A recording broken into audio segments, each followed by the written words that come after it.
Bey gözü gəlib mənə nə deyir? Bey oturub yuxarı başladı. Cavan göksək oğlandı. Gəldi. Qoy bunu deyim də pul da qoydu stolun üstünə. Qadasını alır. Qoy bunu deyim də. Qayıtdı qulağıma dedi ki, Hacıyəmi? Dedim bəli. Dedim indi görəsən zamanlar nə sifariş eləyirlər. Belə şey deyəcək də. Dedim ki, buyur oğlum. Böyükdür də bu. Dedi ki, mən xahiş edirəm, bir dənə Seyd Əzmin müxəmməsi var.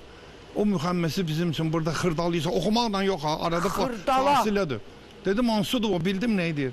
Güşəqıl, ey ki bilirsən özünü vaqif-ikar, agah ol gör ki, nədir nalə-i ney nəğmə-i-tar, nədir ol xüşkü olan çubu-də bu nalə-i-zar, ki sədasından onun qarət olur səbr qərar, asma sən pərdəni, hər pərdədə var 100 əsrar, 9 mənddir, 8 uzundur.